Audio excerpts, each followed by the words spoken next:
At ayun na nga mga katrop, so i-share ko lang sa inyo kung anong tinatrabaho ko ngayon dito sa shop. So ayun mga katrop, ito nga pala yung wash over Mitsubishi Lancer. So ito mga katrop is Banggaya mga katrop, so may malaking masilya na yan. So sa totoo lang dapat ang gusto nilang pagawa, yun lang dapat yung nabangga. Kaso yun nga, nagkasundo sila ni boss ng washover, medyo may budget naman yata sila kaya nauwi na to sa washover. Pero kung titignan mo rin naman yung mga pintura niya is mukhang kailangan na talaga siyang i-washover kasi yung hood, bubong at tong trunk niya is faded na talaga.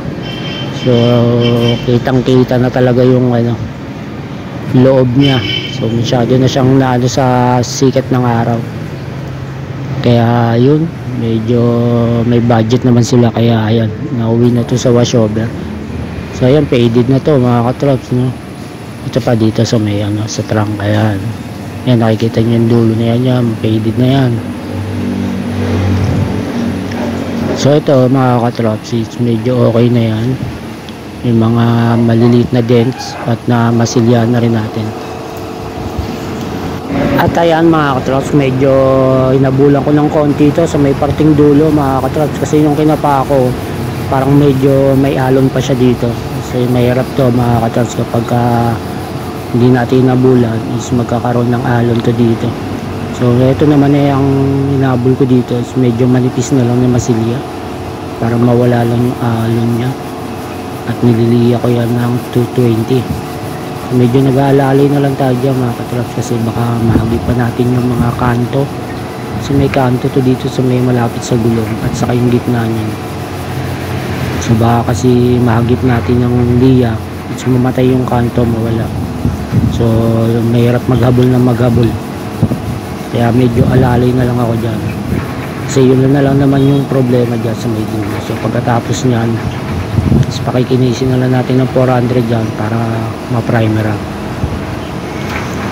So ito nga pala mga katrops, medyo hindi na pinabaklas yung nito, mga accessories, kasi hindi namang kalakihan yung kuha dito sa washover na to, kaya medyo yung tape na lang to lahat.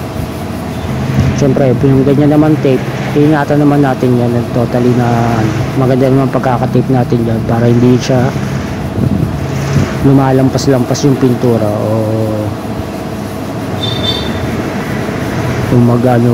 magmarkahan yan dyan sa mga kanto-kanto.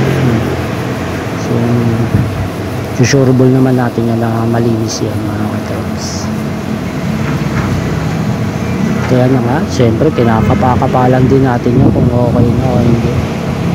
Kailangan talaga medyo magaling-galing tayo sa kapahan dito mga katrops para malaman natin kung mayroon pang habula. Pero minsan naman kasi may nakakalusot pa rin, matitrace natin yan pagka na primer na siya.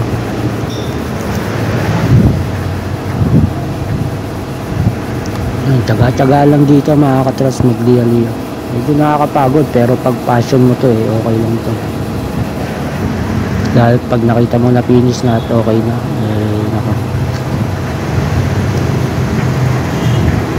ayan, kapakapa na lang tayo dyan mga katrops at konting-konti na lang to.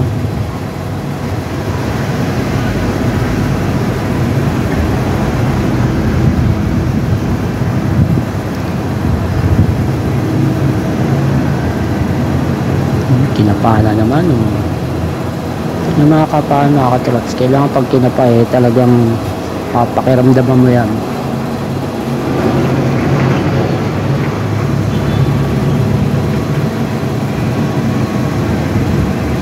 Tapos natin ito mga katrops yan, babalutan na natin yan para ma-primeran. Pero linis muna, lilinisin natin yung buo bago ma-primeran.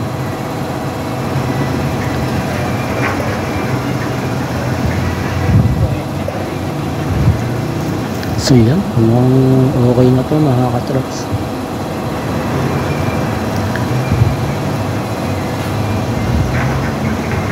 Parang hindi pa ako mapakali dyan So hanggat maaari kasi gusto ko mapulido na rin mga katrops. yung pagka pinarimeran mo is meron mang makalusot is konting-konti na lang talaga siya. Kasi pag masyadong malaki pa, meron din maghabol minsan eh. Lalo naka-primer ka na, minsan nagmamapa siya, lalo pag minadali mo. So yan mga katrops, naka-primer na tayo. Na-primer na lahat yan mga katrops. Ayan, tignan nyo naman yung linya niya mga katrops. So buhay na buhay.